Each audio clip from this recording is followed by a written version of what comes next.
In a world where progress never sleeps, one company stands out as the driving force behind infrastructure and energy solutions. Introducing our fuel company and cement producer, where excellence meets efficiency. Jar Oil. The company have 30 filling stations across the country that are all operating, which includes the recently completed Yarambamba and Old Yundum filling stations. And our rates are relatively cheaper than anyone else across the country. Along the years, Jar Oil introduces importation and distribution of cement in their line of business to diversify and strengthen their operations. Are you a cement retailer? At the moment, Jar Oil is the biggest producer and distributor of cement in the country with the most competitive prices in the market. With a focus on sustainability and innovation, we are paving the way for a greener, stronger future.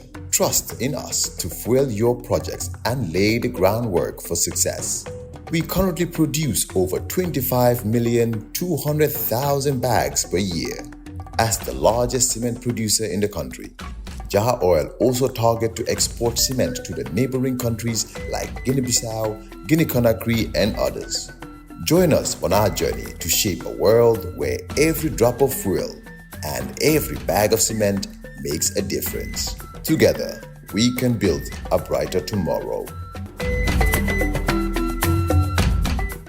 Good morning on Tuesday, the 25th of March 2025. It's 8 a.m. in the Gambia. And it's coffee time on West Coast Radio, on YouTube. Our program is sponsored by Jar Oil and Wave. I am Peter Gomez. Thanks for joining us.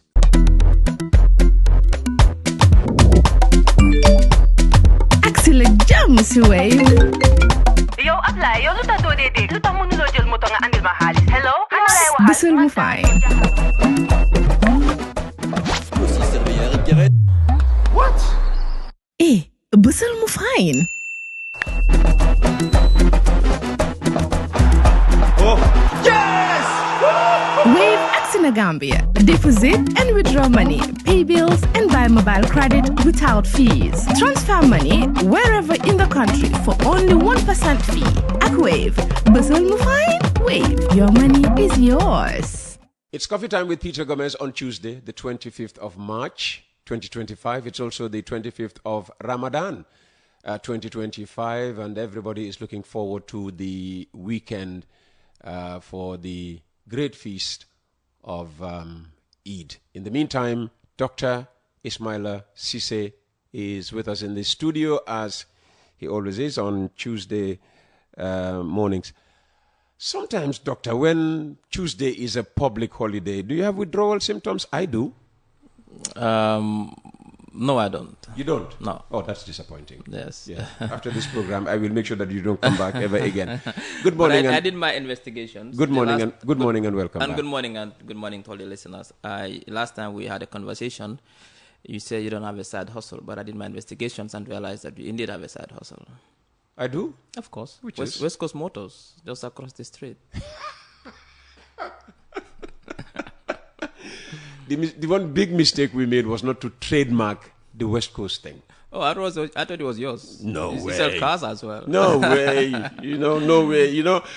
Cham said to me, you should have trademarked West Coast, WCR, Yeah. because when the dictator changed from Western Division to West Coast region, it yes. became WCR. So Cham of Standard said to me, if you had trademarked WCR, he would have been constrained, to do that. Oh no, you have West Coast Properties.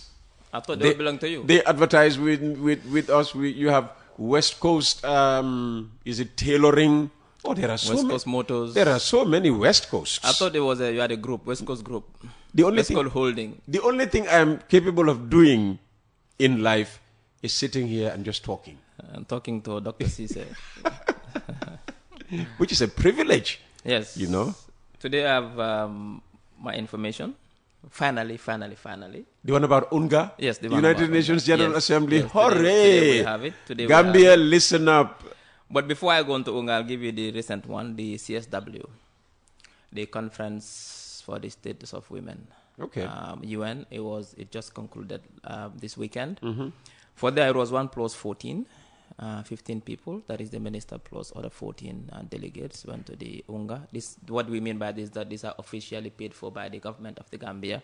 Obviously, there are others from civil society, from NGOs, from the private sector who are invited, but even also in the public sector who are invited, and their trips are paid for by sponsoring organizations. But officially, that the Gambia government paid for to attend the CSW is 1 plus 14, and also 1 plus 4. 1 plus 4 is the First Lady, and it's protocol security, and also the PS. They also attended the UNGA as usual. Now, the CSW, not the UNGA. Now, for the UNGA, it was 14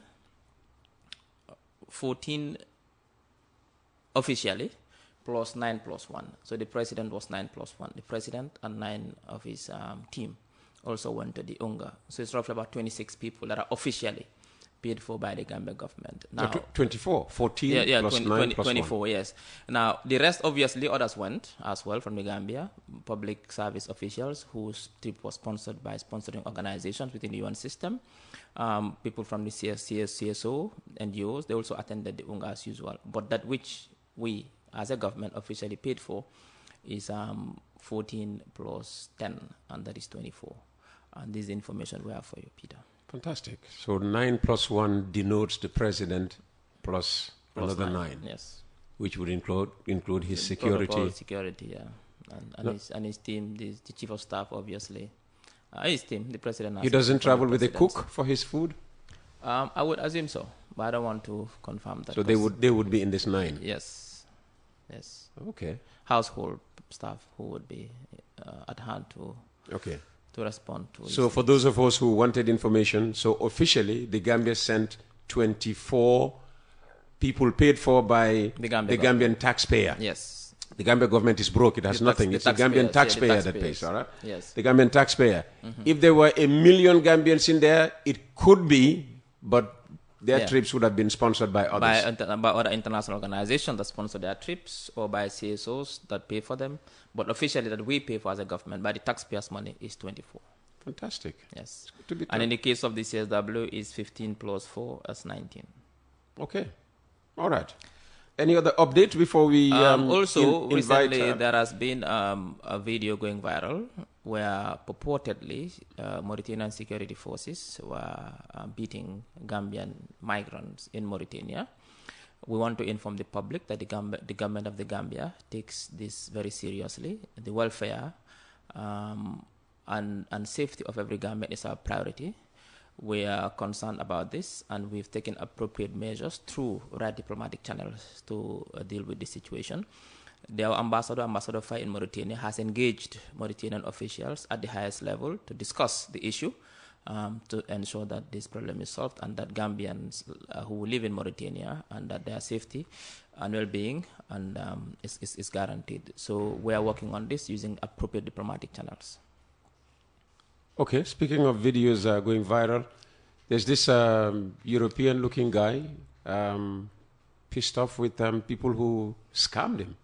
I shared the video with you. Well, I watched the video.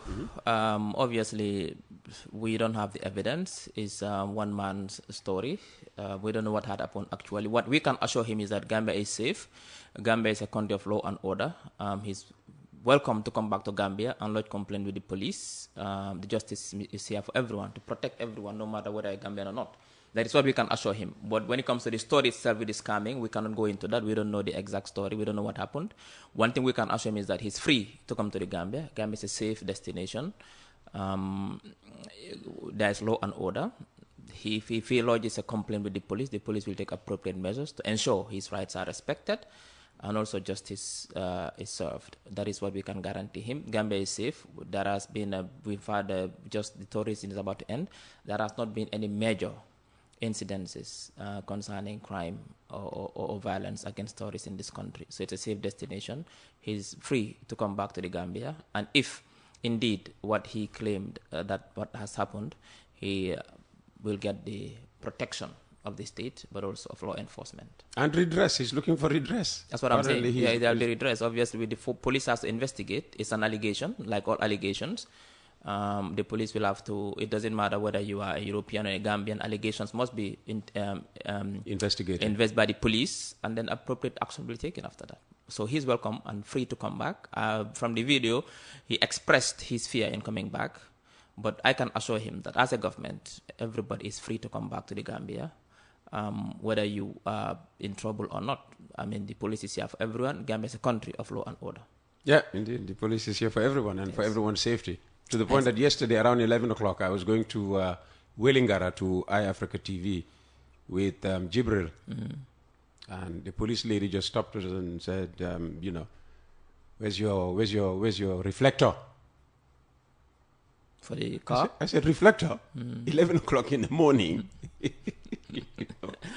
Is for the car or what? Yeah, for the car. I mean, I don't need a reflector. I don't go out at night at all. Okay. So, yeah, just one of those things with the police. And you know what Gambians would say? Eid is round the corner. And there's always, these things always happen. You talked about, Gambia being a safe place. A kidnapping, has just been reported in Serekunda, Dipakunda.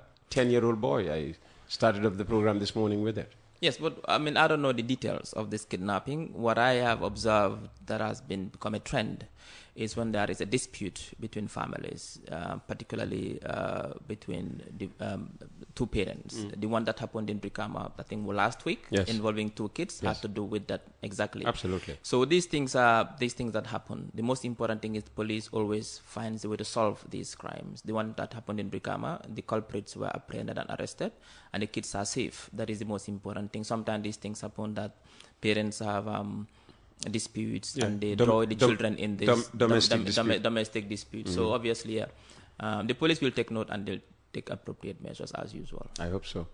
77111599 for all your questions for Dr. Cisse. Also, one thing last week. No, I'm just warming up the people because all right, okay. you are here to help clear our misconceptions about governance and all of that. Yes, so go ahead. Last week when I was here, I did mention that anecdotally, I believe personally that the government of the Gambia, under the leadership of His Excellency President Adama Barrow, has by now. Does it have a middle name?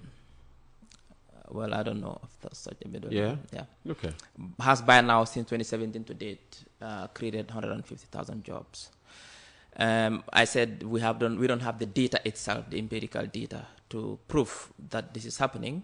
We're currently harvesting the data, looking at all possible avenues where we can get the data by company registrations. We are looking at social security. We are looking at bank account openings. We are looking at many things. But what I have, which is empirically proven by data, is that from 2021 to 2021, 2022, we have created 33,000 jobs, 33,057 jobs. Wow. Within 1 year. Now, that's from 2021 to 2022. Now, from 2017 to date, we've registered about 120,000 MSMEs in this country. From 2017 to date, we have registered more than 120,000 MSMEs. Micro, small, medium enterprises. In this country. Now, going by that, the industries there has been an explosion of economic activity in the Gambia recently. My sector alone, where I might have employed thousands of young Gambians. Remember, when His Excellency came to power, we started to see an explosion of media houses in this country, both online media, TV stations, radio stations. These things provide employment for young people and the value chain itself. Now, in the tourism and creative industries, like hotels and related service providers, tour operators, restaurant and catering, transportation, and there are indirect job creations as well in this sector, construction and infrastructural development, agriculture and local products, cultural and creative industries. All these are potentials for job creation. Now, we have also the entrepreneurship and small business development in the Gambia, local entrepreneurs that are booming in this country, youth employment, revolving loan provided by the Ministry of Youth and Sports. We have agriculture and agro businesses and this value chain also providing jobs. The Giraffe Project giving money to young people and Gambians to engage into cashew and rice farming. We have Apart from agricultural value chain, manufacturing, industrialization, we've seen an explosion of industries in the country. The steel factory in Sifo, we've seen water bottling companies in this country. We've seen cement factories expanding production like the Jar and the Salam and all that. All this provide employment, create employment for this country. We've also seen information and communication technologies. We've seen fintech, explosion of fintech, expansion of internet access, even expansion of electricity to places where there was not before. Provide jobs for people to go into welding and other jobs that need electricity as well. Construction and real estate is booming. We've seen most apartments coming up. All this is booming. The road constructions, all this provide employment for young people. You can name this, Peter, on and on and on. All this is a list of the potential industry that have created employment. That is why I believe that, and in the absence of the data itself, I believe that with all what is happening, we might have created 150,000 jobs. Look at the finance and microfinance, the banks and insurance companies, the fintech, I don't want to name them because of, advert purposes, but we've seen fintechs exploding in this country, these money transfers, the wallets and so on. All these provide employment. You can name Wave. Wave, I wanted to say Wave, yes. They sponsor the program. Exactly. Yeah. So obviously, yes, all these are industries and they are value chain. We've seen an explosive financial activity in this country. I believe that before we get the right data, we're working on, the Ministry of Trade is working on it to get the data. I believe that if we're able to provide, and this is empirically proven, that from 2021-22, 37,057 jobs.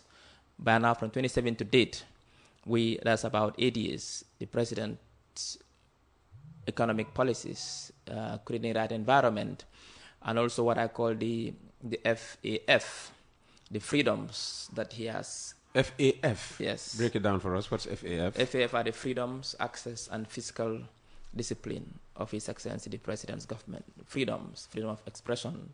Now Gambia, we are almost on challenge with that. Freedom to associate, freedom of the press, freedom of speech.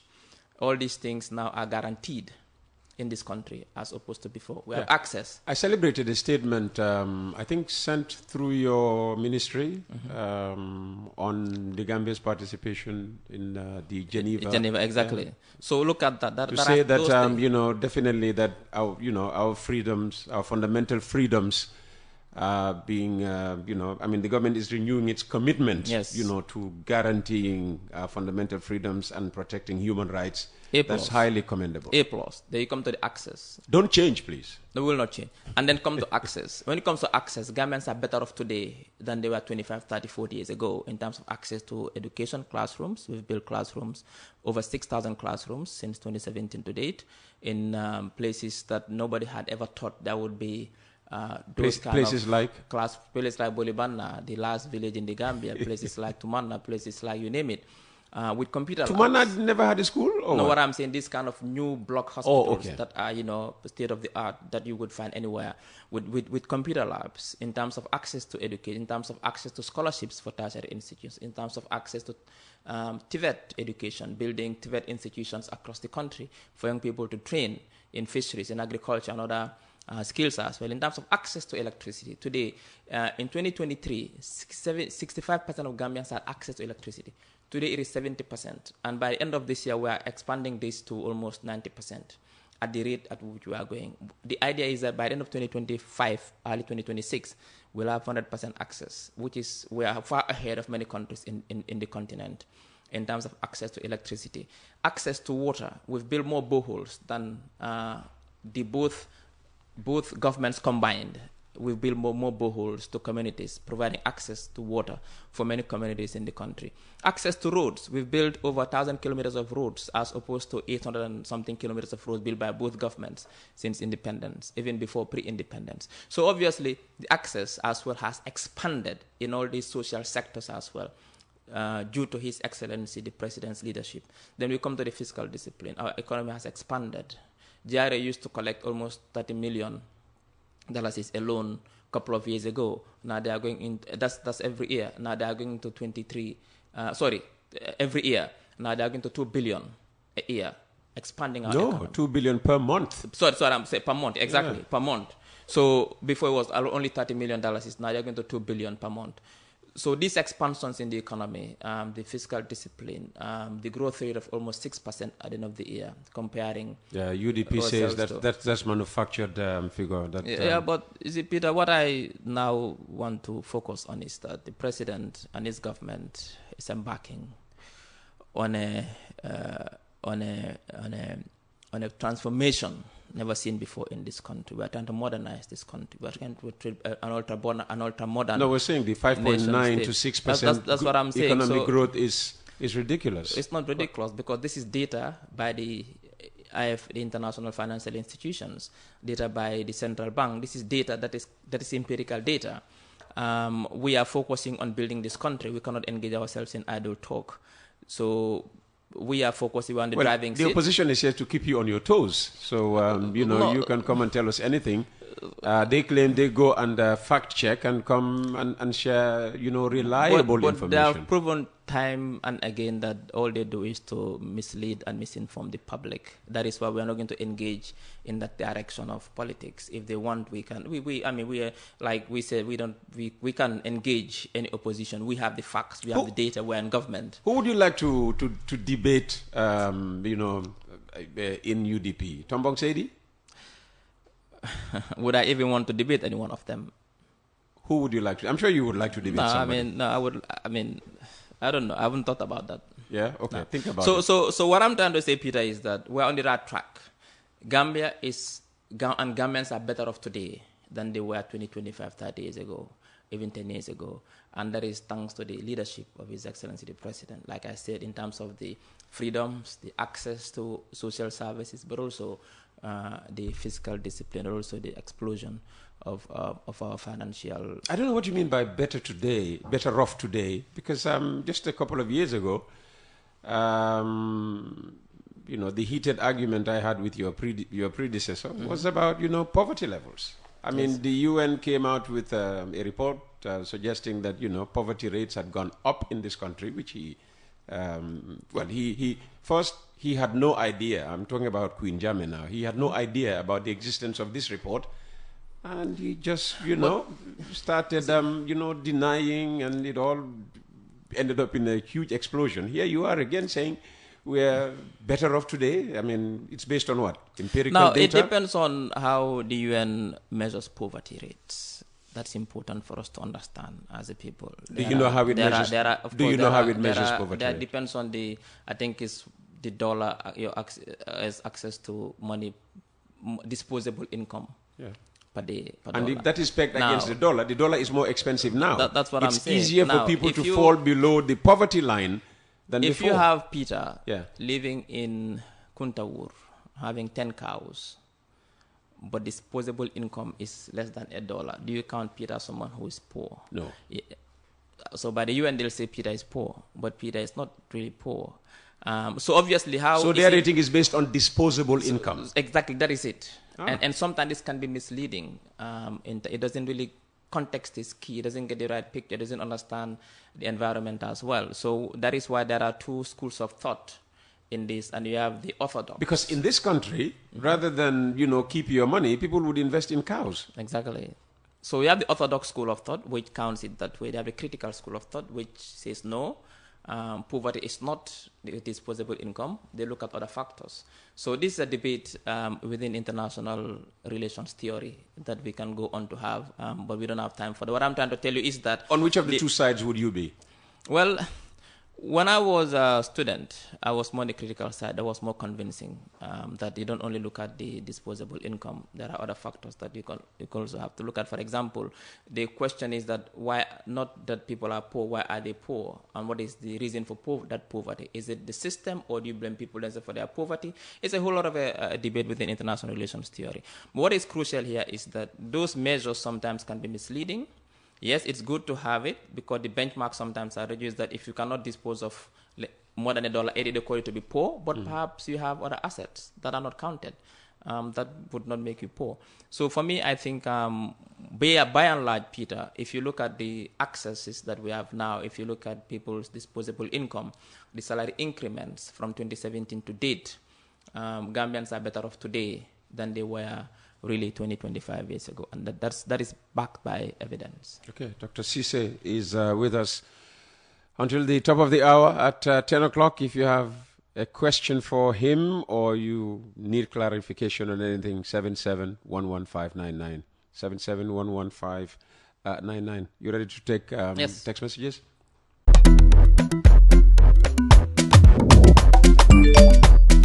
Axel James Wave. Yo, apply. Yo, luta do dede. Luta mënuloo jël moto nga andil ma xaalis. Hello? Kan lay waxal? Bësal mu fay. What? Bësal mu fine. Oh, yes! Wave Axina Gambia. Deposit and withdraw money, pay bills and buy mobile credit without fees. Transfer money wherever in the country for only 1% fee. Ak Wave. Bësal mu fine. Wave. Your money is yours. Jar Oil. The company have filling stations across the country, and our rates are relatively cheaper than anyone else across the country. Jar Oil is the biggest producer and distributor of cement in the country with the most competitive prices in the market. Okay. Good morning, Peter. Please ask the Minister about the Victims Reparations Commission. The last time the Minister of Justice and his advisor on transitional justice were on your show, she said that the only thing left was the appointment and swearing in of the approved commissioners. Has that taken place already? Well, that is the fact. That is what is remaining. I think very soon that will be done. So they were right to say that, yes. It's not done yet? No. All right. But they've been confirmed by Parliament. They've been appointed by the President. What is remaining is swearing in. And that will be done as soon as possible. Good morning, Uncle Peter. Please ask the Minister, when are we going to see a new IEC chair? Because 2026 is fast approaching. And this is from Cherno Jalo Bakau. I thank him for coming regularly. Yeah, I join you in thanking him for coming Well, regularly. that is the work on that. I think there are procedures. Currently, I don't have the information to that, what is happening behind the scenes, but I'm pretty much sure that as soon as possible, appointment will be done.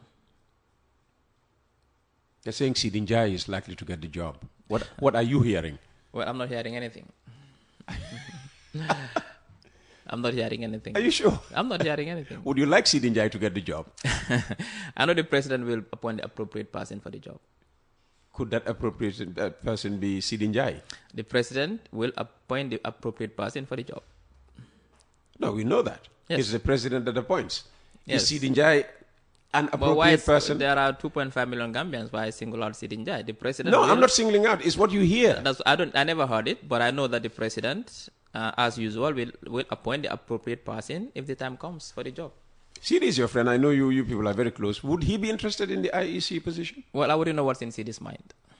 Will you ask him for me? I can do that for you Okay. with pleasure. All right. Text message. I feel sad when he starts saying this 150 jobs. Please, let's move on, Ismaila. So, are you surprised that people are finding it hard to believe that, even 37,000 jobs, as you say, between, 2021 and 2023, did you say? See, people have to understand that when we say job creation, it doesn't mean that it's the public sector that appoints all these people. No, the public sector appoints, but most of this is done by the private sector.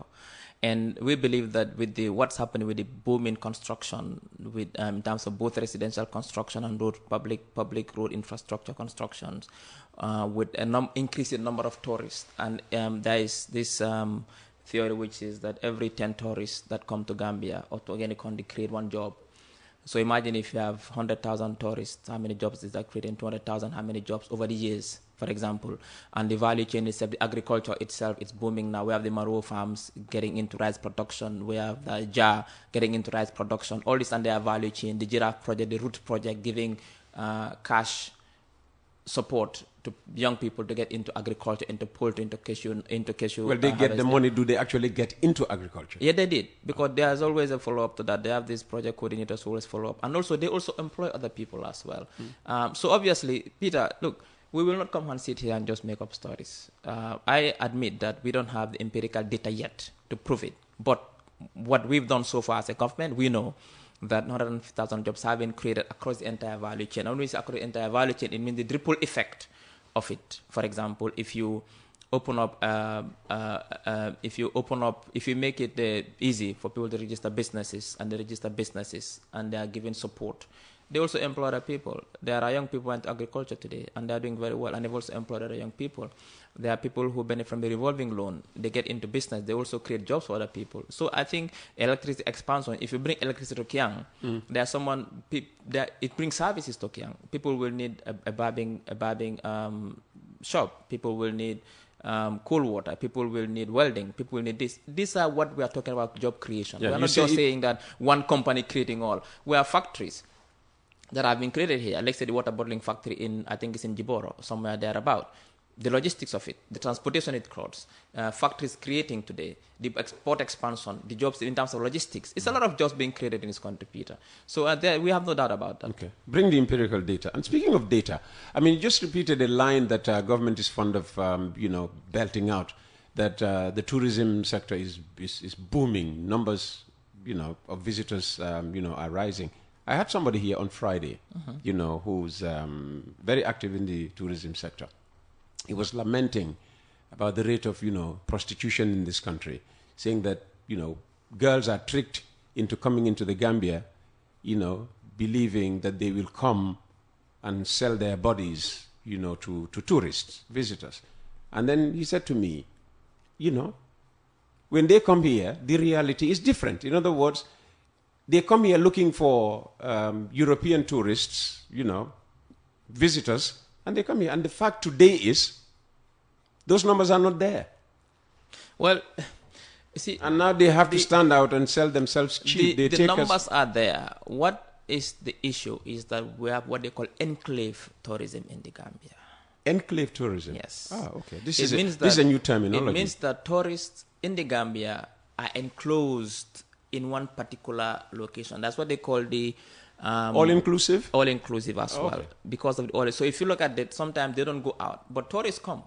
So when they come from the airport to their hotel, and they're always guided by the operators to go and visit sites and back to the hotel, and they're not interested in having a good time. They're not interested. That didn't bring them here. In temptations of the flesh. No, that didn't bring them here. So obviously, yes, the numbers have increased. Particularly now we've got Apollo bringing tourists from Scandinavia. They are, I think, 1 or 2 flights. So we are going to expand it. They've already agreed. It's been a very good year for them. We've got tourists from Germany, from other parts of Scandinavia as well coming, from the UK. So the numbers are increasing. What the issue is that people are not seeing them because they are like this enclave tourism. Where they are, it's difficult to access them. They're in their hotels, and when they go out, they're on the escort. I'm not interested in what these guys are talking about, but the numbers really are there. Good morning, Mr. Gomez. Tell the Information Minister to give Gambians accurate information. The current situation is sorrowful. We are indeed a lost nation. Do you understand the... Well, as the Minister of Information, we pride ourselves as ensuring that we provide the public with accurate, authentic, relevant information, and that is our mandate as a ministry. We see access to information as any other access to electricity, access to water, access to health, access to education. If let's say those in the health sector give poor or non-quality health care to the public, that is dangerous. We also see that. Gambians believe that's what's happening in the health sector. No, I don't think so. We've really done well in the health sector. We've, for the first time, we are training Gambian specialists and Gambian consultants in the postgraduate program at the hospital. If you go to FSH today, they've got equipment that were not there before. If you look at health expansion in terms of access, we've built modern hospitals, health centers across the country so people can access healthcare facilities. So for now, I can tell you that, Peter, and this is data, we've done better in terms of healthcare access, in terms of quality. This government has done better than at any other time in the history of this country. But again, like I said, we believe that information is key, it's power. People need to be informed to hold government accountable. Like I said, this government is the most transparent government since independence, and we pride ourselves and want to maintain that status quo. We want to maintain that we are proud of that. Yes, sometimes we might give wrong information. It's not mean that it is intended to be done that way. We don't intend to deceive anyone. It's not in our interest. We are all human. Sometimes we get information from the technicians we give. It falls. We always come back and say, you know what, this information is false, and we always rectify that.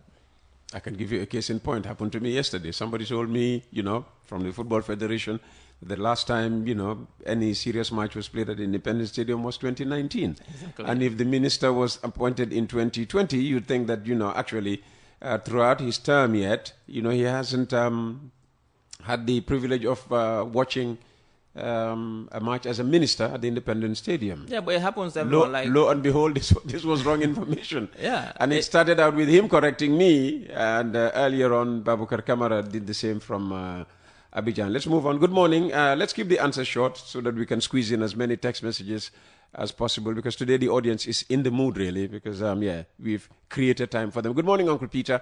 Tell Dr. Cisse that vocabulary and rhetoric do not put food on the table for ordinary Gambians. Neither do they improve their livelihoods.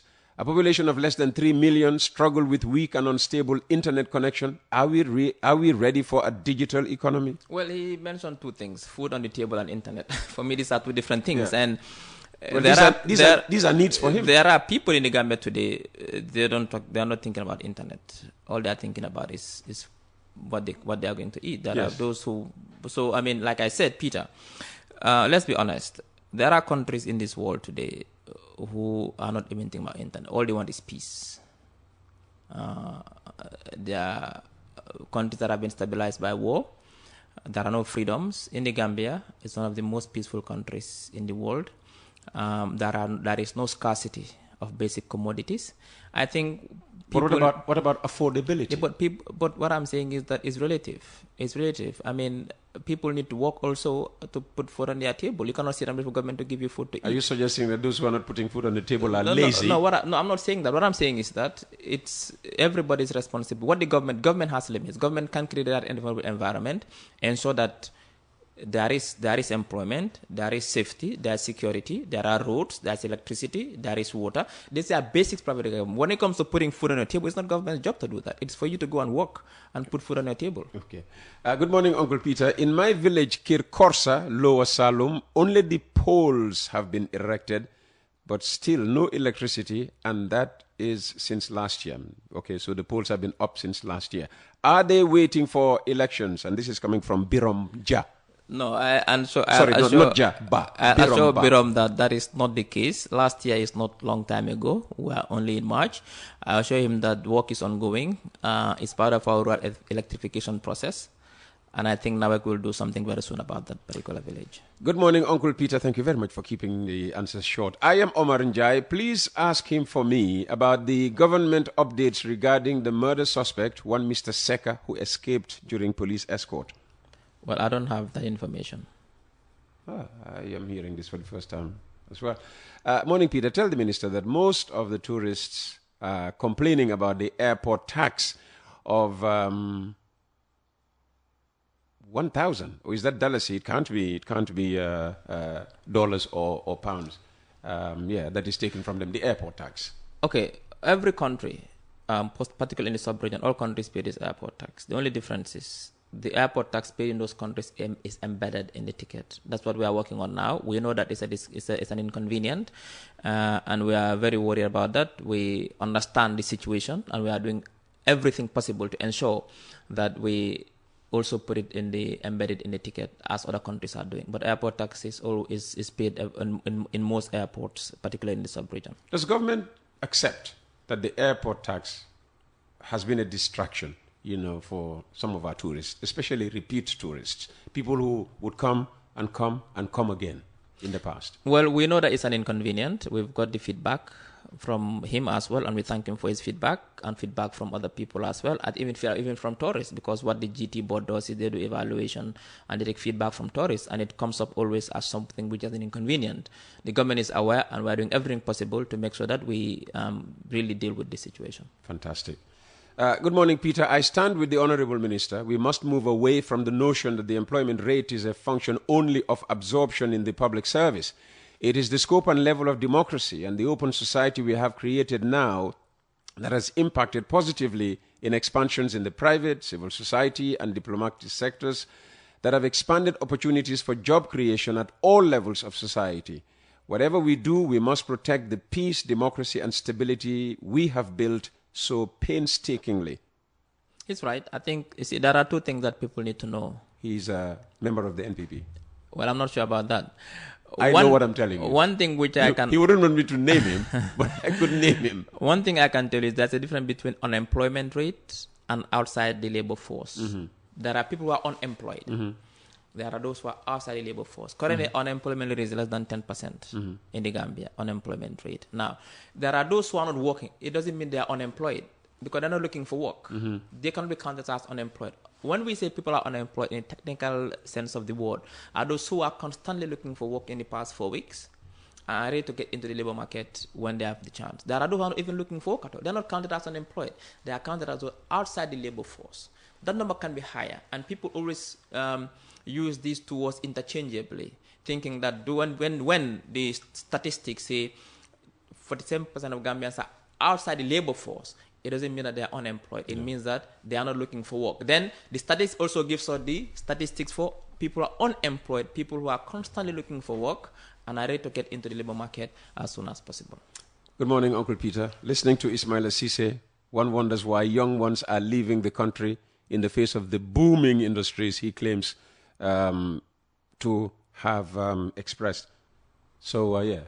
Well, the backway syndrome migration is a matter of choice, okay. Peter. I remember when, before Brexit, when Poland, I think it was Poland that joined the EU, a lot of Polish people moved to the UK to go and work. It doesn't mean that Poland was a bad country.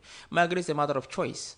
What we show is that the government of His Excellence is providing enabling environment for young people to thrive in this country. That is what we want. That is why we are doing everything possible through policies to ensure that they thrive in this country, through the creative industries, through jobs, through you name it. But when people want to travel, you cannot stop them. Absolutely not. I'll make this the final SMS, unless maybe you want to say it 1 second, then I'll look for another one.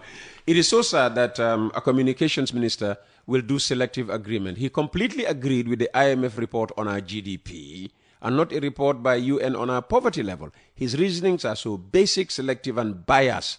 The living standards of Gambians is lower today compared with at any other time. This empirical data of his is all NS. I don't want to, That's the beauty of democracy, Peter. We debate and we agree and we disagree. That is why someone said that politics is the most interesting discipline. Politics is interesting because people disagree. People disagree on how they should be governed, how they see things, and how they view things. Like I said, the IMF, not only the IMF, all international financial institutions project that Gambia will have a growth of 6% by the end of 2025. That is there. Now, when it comes to the poverty rates, the UN poverty, like I said, it has limitations as to how it is measured. We can debate about this, but this is my thinking. Okay.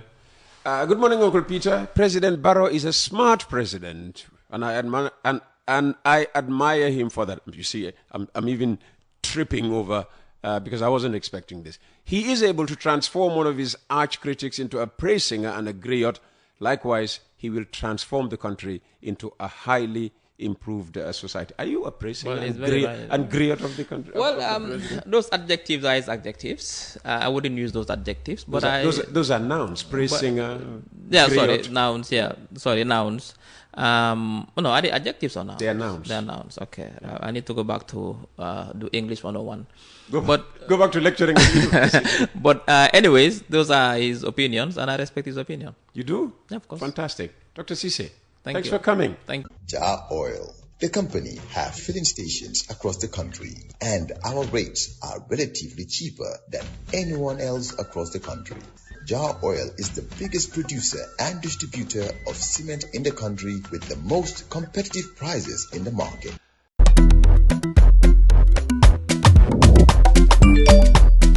Axel James way.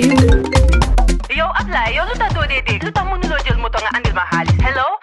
Busel mu fine. What? Busel mu fine.